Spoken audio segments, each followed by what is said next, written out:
তো হ্যালো বন্ধুরা, আজকে আমরা চলে এসেছি আবার একটি নতুন রেসিপির সাথে, ব্যাচেলারের চিকেন। খুবই সহজভাবে ব্যাচেলার্সদের জন্যই বানানো এই রেসিপিটি। তো সবার আগে আমরা কিছুটা সরষের তেল নিয়ে নেব কড়াইয়ের মধ্যে। তেলটি গরম হয়ে এলে ওর মধ্যে পেঁয়াজ কেটে রাখা দিয়ে দেব। গ্যাসের মিডিয়াম ফ্লেমে পেঁয়াজকে লাল হওয়া পর্যন্ত ভাজতে থাকবো। এখন আমার পেঁয়াজটি লাল হয়ে এসেছে, এর মধ্যে আমরা আদা রসুন বাটা দিয়ে দেব আর গ্যাসের ফ্লেমটিকে লোতে করে 1 মিনিট পর্যন্ত ভাজতে থাকব। 1 মিনিট পর এর মধ্যে আমরা কাঁচা লঙ্কা কুচো, টমেটো কুচো আর কিছুটা লবণ, যাতে টমেটো তাড়াতাড়ি গলে যায়, দিয়ে দেব এবং ভালোভাবে মাখাতে থাকবো। গ্যাসের ফ্লেমটিকে মিডিয়ামে করে দেব। টমেটোটা নরম হওয়া পর্যন্ত আমরা ভাজতে থাকবো। এখন এর মধ্যে আমরা ভালোভাবে পরিষ্কার করে রাখা চিকেনের পিসেসগুলোকে এর মধ্যে দিয়ে দেব।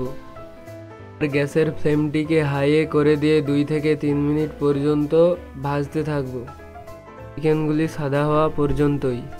তারপরে একে একে এর মধ্যে আমরা চিকেন মশলা, হলুদ গুঁড়ো ও লঙ্কা গুঁড়ো আর স্বাদ অনুযায়ী লবণ দিয়ে ভালোভাবে মিশিয়ে নেব আর গ্যাসের ফ্লেমকে মিডিয়ামে করে দেব।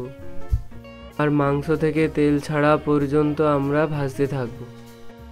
এখন চিকেন থেকে তেল বেরিয়ে এসেছে, এখন আমরা এর মধ্যে 3 কাপ পরিমাণ জল দিয়ে দেব এবং ভালোভাবে মিশিয়ে নেব।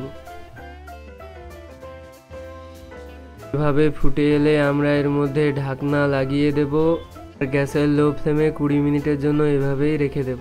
তারপর এর মধ্যে আমরা কিছুটা গরম মশলা দিয়ে দেব এবং ভালোভাবে মিশিয়ে নেওয়ার পর 2 থেকে 3 মিনিটের জন্য ঢাকনা দিয়ে গ্যাসের ফ্লেমকে লোতেই রেখে দেব। তারপর ঢাকনা খোলার পর আমরা গ্যাসটিকে বন্ধ করে দেব আর এখন আমরা এটিকে সার্ভ করে নেব। যদি আমার এই ভিডিওটি আপনাদের ভালো লেগে থাকে তাহলে আমার চ্যানেলটিকে অবশ্যই সাবস্ক্রাইব করবেন। জয় হিন্দ বন্ধুরা।